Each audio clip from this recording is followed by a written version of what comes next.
चार कवि, 90 के दशक के 2-4 कवि आलोचना की इस घेरेबंदी को, आलोचना की इस खेमेबाजी को भी विमर्शों ने तोड़ दिया और कविता को जैसे एक संकुचित दायरे से विस्तार दे दिया। आज कविता बहुत सारी स्त्रियां लिख रही हैं जो घर में रोटी बेलती हैं, चूल्हे चौकी पर खाना बनाती हैं, खाना पकाती हैं, जो आम जीवन के संघर्षों में बिछड़ी हुई हैं, संघर्ष कर रही हैं, वे भी कविता लिख रही हैं। और कहना नहीं होगा कि इसमें सोशल मीडिया की बहुत ही बड़ी भूमिका है, क्रांतिकारी भूमिका है कि हर हाथ में मोबाइल है और थोड़ा भी पढ़ा लिखा आदमी कविता टाइप कर सकता है, मोबाइल पर उसे जारी कर सकता है। मैं तो कभी कभी कहता हूँ कि मोबाइल नहीं, ये हाथ में स्त्रियों की बंदूक है, कभी भी उससे गोली लाग सकती है। जैसे ट्रिगर पर हाथ हो, कविता लिख करके, टिप्पणी लिख करके, अपने विचारों को लिख करके, जैसे आप लोगों ने देखा कि कितना खुल करके स्त्री जीवन के बारे में, उसके संघर्षों के बारे में, देश दुनिया के बारे में इतनी अच्छी कविताएं लिखी है और पढ़ी। आप भले ही उनको किसी खेमे में माने या न माने, लेकिन वो सतत लिख रही हैं, सतत रख रही हैं। अभी जलेश ने कार्यक्रम भी किया था, वो रख रही हैं। तो अभी शहर में कविता संधि आने वाली है, उनका काव्य पाठ होगा। तो लगातार स्त्रियां लिख रही हैं अपने दायरे में और उसकी बात सुनी भी जा रही है, पत्रिकाएं न छापे, सोशल मीडिया में बात आ रही है, फेसबुक पर बात आ रही है। तो इन सबको बहुत बहुत मुबारकबाद कि ऐसे ही लिखती रहें, रचती रहें। विमल जी, तस्वीर नदीम साहब, सोहिनी जी, रेणु शुक्ला जी, हीरा श्रीवास्तव जी, सबने बहुत अच्छी कविता का पाठ किया है। और अशोक जी का तो कहना क्या, उनकी कविताओं का मैं बहुत ही क्योंकि बहुत ही कलात्मक कविताएं लिखते हैं और बहुत ही दूर व्यंजना होती है इनकी कविताओं में। सबको बहुत बहुत बधाई देते हुए और बहुत बेहतरीन संचालन के लिए कलीम साहब को, क्योंकि इनकी आवाज़ बहुत खूबसूरत है। चंद लाइनें जो कबीर के समाज से लिपट कर रोना चाहता हूँ, जैसे 10 कविताओं के बराबर इन्होंने एक पंक्ति पढ़ी। तो इसके लिए बहुत बहुत शुक्रिया, साधुवाद। और मैं एक दो कविताएं खरीद पाऊँगा, ज़्यादा वक्त नहीं लूँगा। एक मेरी कविता है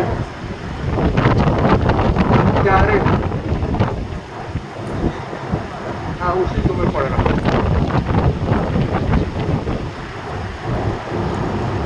हाँ, हत्यारे। किसी शोक सभा की पहली कतार में दिखते हैं, किसी शोक सभा की पहली कतार में दिखते हैं हत्यारे, किसी प्रार्थना में होते हैं शामिल सबसे ज्यादा। अब उनकी पीठ पर गोदाम नहीं होता बारूद का, अब उनकी पीठ पर गोदाम नहीं होता बारूद का, हाथों में उठाती नहीं तलवारें। दिन ब दिन कठिन होती जा रही है उनकी पहचान, दिन ब दिन कठिन होती जा रही है उनकी पहचान। वे अब अगले दरवाजे से दाखिल होते हैं हमारे आंगन में, अब वे अगले दरवाजे से दाखिल होते हैं हमारे आंगन में, दोस्त की तरह। हमें पता तक नहीं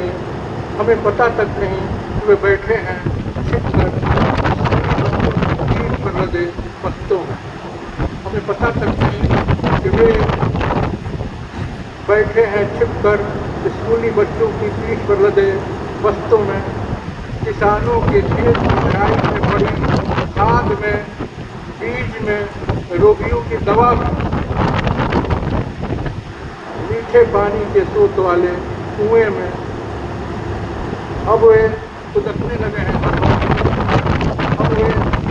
लगे हैं हर वक्त हमारी दिनचर्या पर गौरंगियों की तरह। हरे बाजार में नायक की तरह दिखते हैं हत्यारे, हरे बाजार में नायक की तरह दिखते हैं हत्यारे।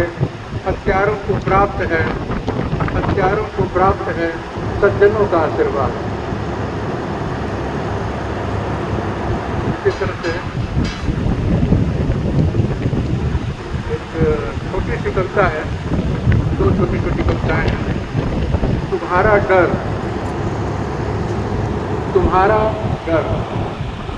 एक हाथी जितनी जगह छेंकता है, एक हाथी जितनी जगह छेंकता है, उसमें असंख्य चींटियां रह रही। एक राजा की बड़ी हवेली के नीचे, एक राजा की बड़ी हवेली के नीचे जो ढकी है पृथ्वी, उतनी पृथ्वी पर तो बसाई जा सकती है जरूरतमंद इंसानों की एक पूरी बस्ती।